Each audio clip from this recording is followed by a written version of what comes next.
I was wondering if you guys knew the story of what's going to happen next week. So what's next Sunday? Easter. So is Easter about eggs or a bunny? Or what's Easter about?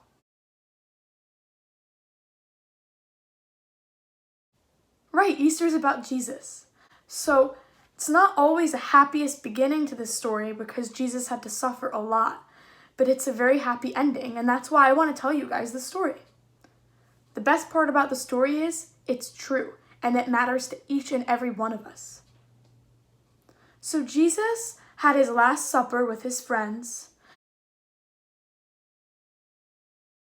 and he told them that he was going to be arrested and he was going to be killed, but that he was going to rise again on the third day.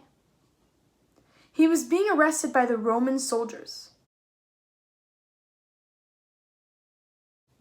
because they thought that he shouldn't be friends with sinners. They didn't think he should be saying that he's the Son of God, even though he was. Jesus is God. "So you're a king, are you?" the Roman soldiers jeered. "Then you'll need a crown and a robe." They gave him a crown, but it wasn't a good crown. It was a crown made of thorns. That really hurts.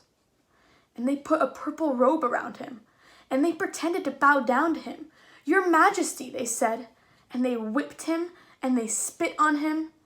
They didn't understand that this was the Prince of Life, the King of heaven and earth. The soldiers made him a sign, "Our King,"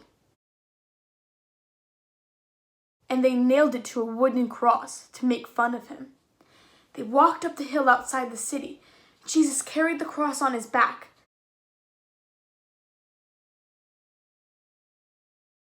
Jesus had never done anything wrong, but they were going to kill him the way that criminals were killed. They nailed Jesus to the cross. "Father, forgive them," Jesus gasped. "They don't understand what they're doing." So even when Jesus was there in pain, he said, "Father, forgive them."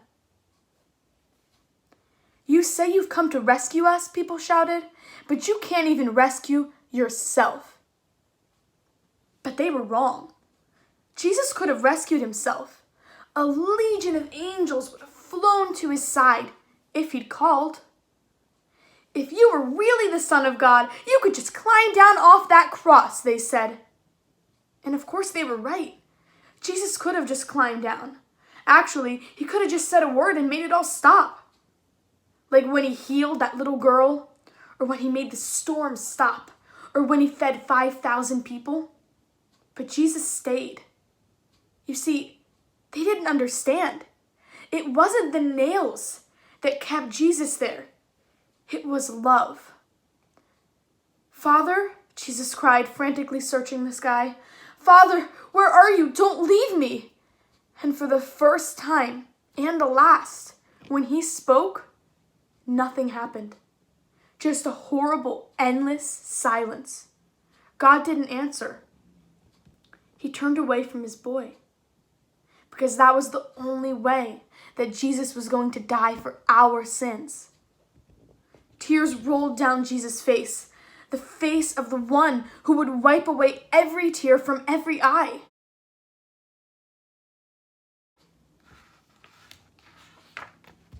Even though it was midday, a dreadful darkness covered the face of the world.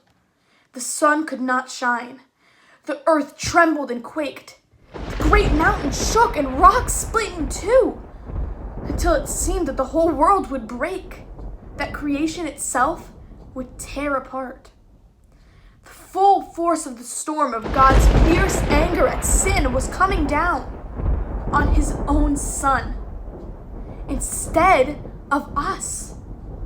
It was the only way that God could destroy sin and not destroy all of his children, whose hearts were filled with sin.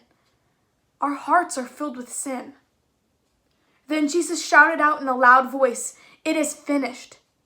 And it was. He had done it. Jesus had rescued the whole world. "Father," Jesus cried, "I give you my life."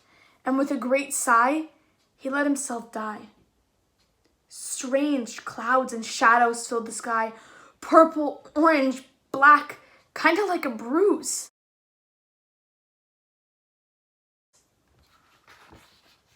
Jesus' friends gently carried Jesus. They laid Jesus in a new tomb and carved out of rock.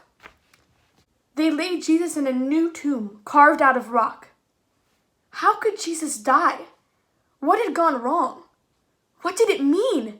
They didn't know anything anymore, except they did know that their hearts were breaking. That's the end of Jesus, the leaders said. But just to be sure, they sent strong soldiers to guard the tomb. They hauled a huge stone in front of the door to the tomb so that no one could get in or out. Jesus' friends were sad. They would never see their best friend again. How could this happen?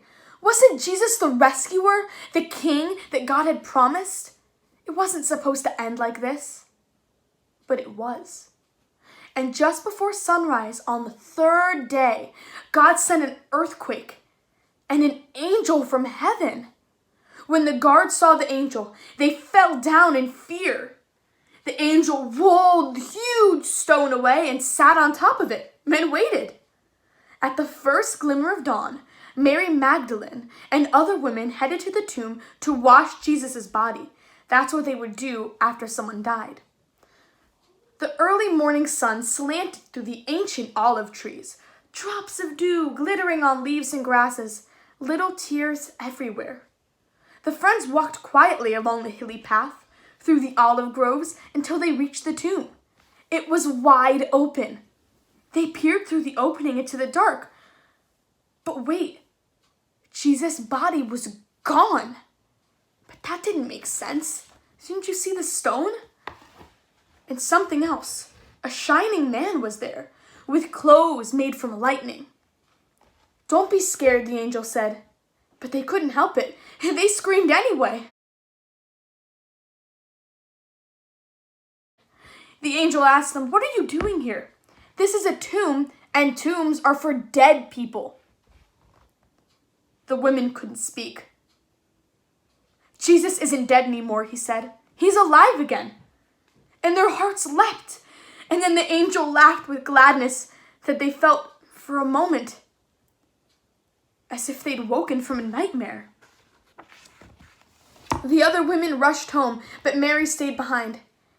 How could it be true? Jesus was definitely dead. How could he be alive? Just then, Mary heard someone else in the garden. Perhaps it's the gardener, she thought. He'll know where Jesus' body is. She still didn't think he was alive. "I don't know where Jesus is," Mary said urgently. "I can't find him." But it was all right. Jesus knew where she was, and he had found her. Mary! Only one person said her name like that. She could hear her heart thumping. She turned around. She could just make out a figure. She shaded her eyes to see. She thought she was dreaming, but she wasn't dreaming. She was seeing. "Jesus!" Mary fell to the ground. Sudden tears filled her eyes and great sobs shook her whole body. And all she wanted in that moment was to cling to Jesus and never let him go.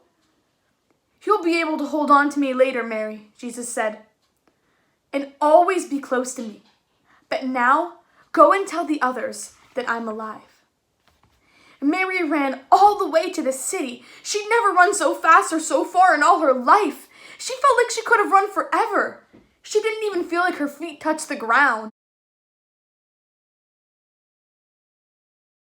The sun seemed to be dancing and gleaming and bounding across the sky, racing with her and shining brighter than she could ever remember it shining in the clear, fresh air.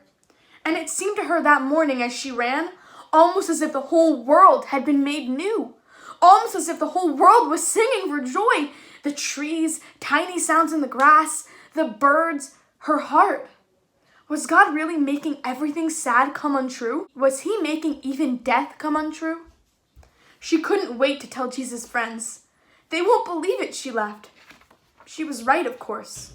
So next week will be Easter. And that's the day that Jesus rises again. All of our sins are paid. We sin all the time. We don't obey God. We don't listen to what God tells us. We can't do that all the time because we have sin in our hearts. But Jesus died for us. God died for us. Next week, I'm going to read to you guys about how Jesus came to see his disciples, his friends, and how they reacted to Jesus coming back. So I hope you guys have a great week and an awesome Easter. I'll see you guys soon.